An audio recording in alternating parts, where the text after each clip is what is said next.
Je pensais sincèrement que c'était la seule fois que j'allais avoir une opportunité comme ça. Et cette pensée m'a vraiment apporté beaucoup d'émotions désagréables et je ne voyais que ça. J'ai préparé ces 10 minutes comme j'ai jamais de ma vie préparé quelque chose et ça me paraissait énorme et j'avais la sensation que j'avais surtout pas le droit de rater ça. Je vais te raconter ce que je ne voyais pas mais que j'aurais dû voir à la place. Tous les préparateurs mentaux veulent coacher le mental des athlètes et être magnifiquement payés pour ça. Mais qui peut vraiment le faire ? Avoir un diplôme est au mieux utile, mais jamais suffisant pour accompagner les sportifs de ses rêves. Bienvenue sur Business Infini, le podcast pour développer une entreprise tellement épanouissante et solide que tu auras envie de travailler dedans toute ta vie. Tu vas découvrir comment j'ai multiplié mon chiffre d'affaires par 36 en 5 ans et obtenu un tel succès dans le sport de haut niveau que j'ai dû m'entourer d'une équipe de coachs à force d'être débordé de demandes. Je m'appelle Nathan Delacoste et je vais te dire les erreurs à ne pas commettre, celles qui m'ont fait perdre tout mon temps, qui ont parfois ruiné ma santé et certainement détruit mes résultats, mais j'ai compris comment faire mieux et grâce à ces épisodes diffusés chaque semaine par Ready to Rock, je te le transmets. On dit que la compétition ça se joue dans la tête, je vais te montrer que l'entrepreneuriat aussi. Bonne écoute de Business Infini. Salut, tu reconnais ma voix ? J'espère, parce que c'est déjà mon 2e épisode dans Business Infini. Nathan est rentré de vacances et il m'a autorisé à lui prendre son micro. En vrai, il m'a autorisé, mais c'est surtout parce que, comme j'ai pris énormément de plaisir avec vous la dernière fois, on s'est dit que ça pouvait être une belle opportunité que je puisse continuer. Je m'appelle Théo, je me suis lancé en août 2024 et le premier mois, j'ai fait 0 € pour ensuite, les 5 semaines qui suivent, générer 5 500 € en chiffre d'affaires. Maintenant, en plus de coacher des skieurs, j'accompagne aussi les préparateurs mentaux à développer leur business. Et dans cet épisode, je vais vous parler d'opportunités et de surtout ma première opportunité. C'est parti, comment ça s'est passé avec ce club de hockey qui se joue en 2e division française ? Ce sont les Bisons de glace. Oui, j'ai décidé de les anonymiser, donc on les appellera les Bisons de glace. Avec les Bisons de glace, ça s'est plutôt bien passé. Ça a duré plusieurs mois de négociations, de rencontres, de discussions, pour au final ne jamais travailler avec eux. Alors je te spoil la fin, mais écoute bien ce qui se passe entre le premier jour où j'ai eu un contact avec eux et le dernier jour, parce que en fait, je n'ai pas vu ce que je devais voir pendant ce moment-là. Donc c'est parti, cette opportunité, elle était assez grosse pour moi. Sur le moment, ce que je voyais, c'était pouvoir potentiellement gagner de l'argent, pouvoir potentiellement travailler en plus avec un club assez connu, les Bisons de glace, tout le monde les connaît, et aussi pouvoir me faire un nom dans le milieu, pouvoir avoir une vitrine, pouvoir parler de ça, que j'ai travaillé avec ce club-là. Et donc j'y voyais tout ça comme opportunité, et ça me paraissait énorme, et j'avais la sensation que j'avais surtout pas le droit de rater ça. Je vais te raconter en détail comment ça s'est passé, et ensuite, je vais te raconter ce que je ne voyais pas, mais que j'aurais dû voir à la place. J'ai eu un rendez-vous avec les 2 coachs et 2 personnes du staff pendant mes seules vacances de l'année. J'étais dans les Landes, et j'ai eu la possibilité de faire une visio avec ce club pour voir comment est-ce qu'on pouvait mettre de la préparation mentale dans l'accompagnement, dans leur saison, et surtout en quoi moi je pouvais les aider. Et du coup on a fait cette visio pendant mes vacances. Ensuite j'ai eu un 2e rendez-vous avec les entraîneurs. C'était 2-3 semaines plus tard, en face à face. Ça s'était plutôt bien passé. On avait pu échanger nos différentes attentes, comment eux ils voyaient les choses. Et aussi j'ai pris rendez-vous pour me présenter devant le vestiaire. C'était quelque chose qui était important pour les entraîneurs. Donc suite à ça, quelques semaines plus tard, 3e rencontre où là je vais faire une présentation dans les vestiaires des joueurs. En gros, j'ai fait une petite conférence de 10 minutes pour me présenter, pour montrer comment est-ce que moi je voyais la préparation mentale. Et tout s'est très bien passé et je me demandais même comment est-ce qu'ils allaient pouvoir refuser de travailler avec moi. Au final, j'ai plus jamais eu de nouvelles malgré plusieurs relances et j'ai appris 6 mois plus tard qu'en fait c'est parce qu'ils n'avaient pas le budget pour.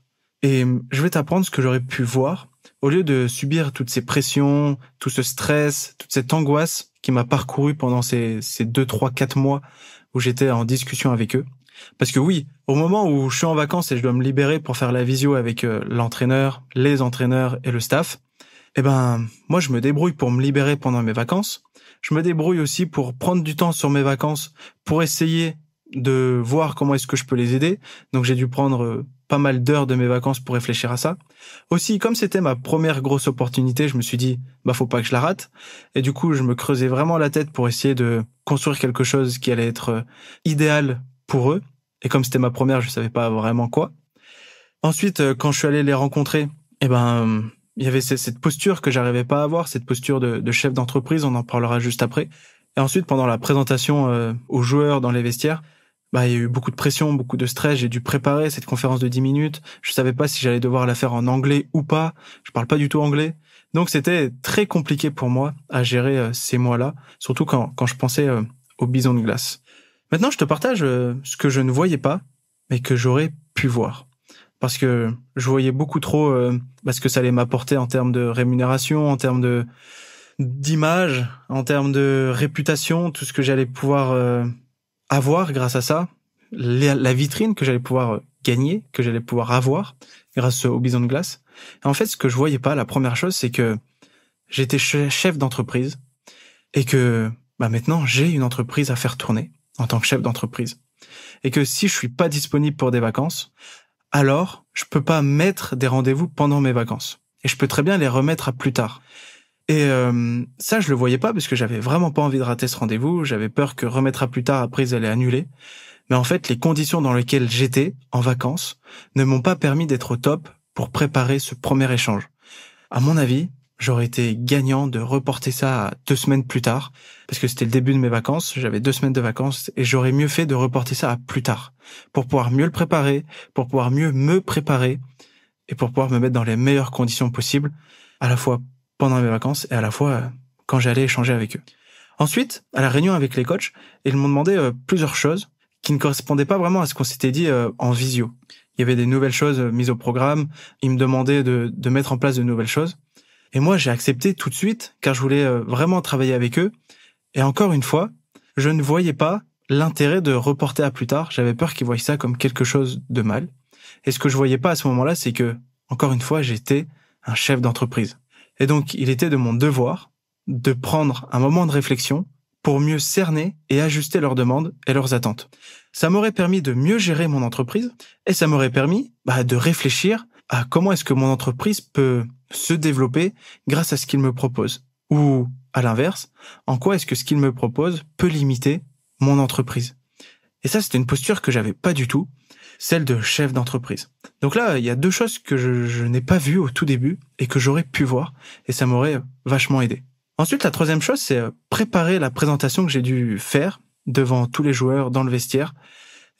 Cette présentation, elle m'a énormément stressé.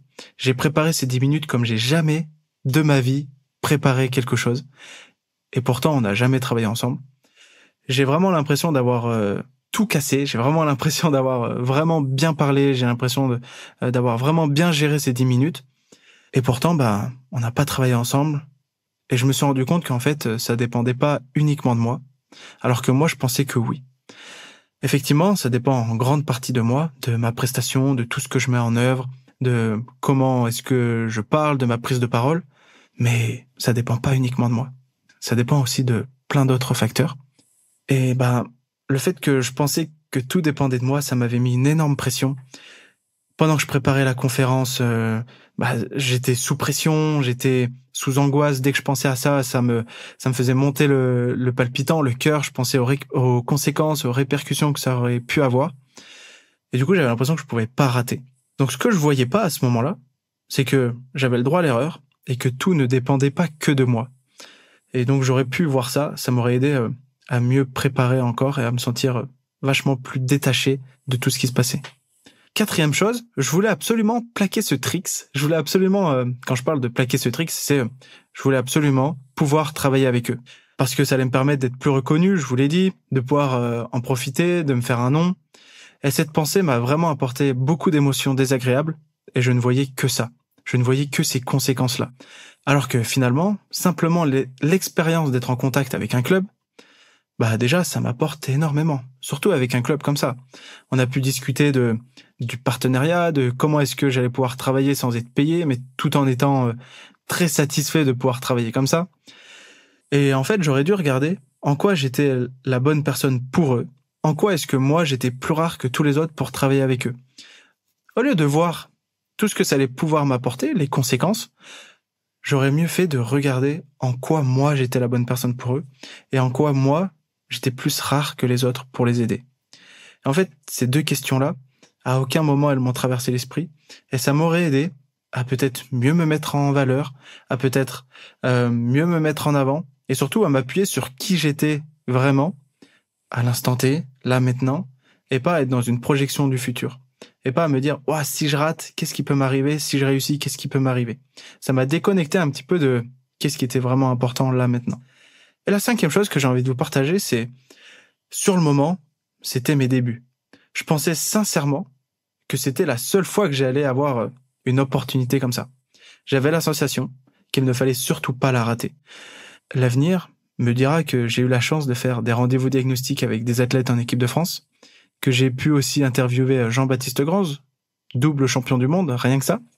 En fait, tout ça montre bien que chaque opportunité n'est pas une fin en soi. Il y aura toujours d'autres opportunités. En fait, c'est juste à toi de les saisir quand elles se présentent. Et souvent, c'est ce qui arrive quand les préparateurs mentaux débutent. C'est à la première opportunité, j'y mets toutes mes attentes, tous mes espoirs, et je suis très déçu quand ça va pas au bout.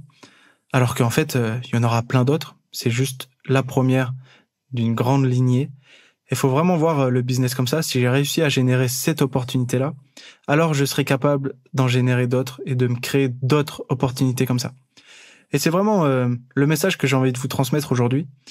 Derrière chaque opportunité, il y a des opportunités cachées. Et là, je vous ai partagé les 5 opportunités cachées que je n'avais pas vues, mais que j'ai pris conscience au bout de ces plusieurs mois de pratique, que finalement, il n'y avait pas que le résultat, il n'y avait pas que l'aspect financier, il n'y avait pas que la gloire, si on peut appeler ça comme ça, en tout cas la vitrine. En fait, ça me fait penser aussi aux sportifs que j'accompagne, parce que parfois, ils rencontrent le même problème, mais dans le sport. Et peut-être que ça te parle. Des personnes qui veulent tout de suite, des personnes qui ont l'impression que elles doivent y arriver maintenant et pas plus tard, parce que c'est maintenant que tout se joue. Des personnes qui voient pas en quoi un échec peut apporter beaucoup d'opportunités, et en quoi un échec peut vraiment être quelque chose de cool pour eux. Et quand j'ai pris ce recul-là, je me suis dit, ah ouais, en fait, j'ai vécu exactement ce qu'un sportif a vécu, et j'ai vécu exactement ce qu'un sportif peut vivre, et ça m'a rassuré de me dire, en fait, j'ai juste à créer un bon mindset pour pouvoir faire face à tout ce qui m'arrive. Donc aujourd'hui, je remercie vraiment les Bisons de Glace de m'avoir offert cette opportunité, même si je suis pas allé au bout de cette histoire.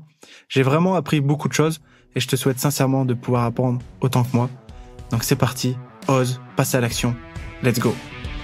Entraîner l'humain derrière la machine, c'est important. Alors l'année prochaine, j'ai envie que chaque athlète puisse avoir un préparateur mental à ses côtés. C'est plus facile à atteindre si chaque coach mental devient un entrepreneur qui sait donner envie aux compétiteurs de s'intéresser à leur psychologie. C'est en créant un business solide avec des revenus confortables et la liberté de travailler comme tu aimes que tu pourras le mieux les accompagner. En écoutant Business Infini, tu te donnes les moyens de développer ça. Bien joué. Si tu veux progresser en coaching, tu peux aussi écouter mon autre podcast, Obsession Progression, et même le partager aux athlètes pour qu'ils comprennent l'intérêt de la préparation mentale. Salut!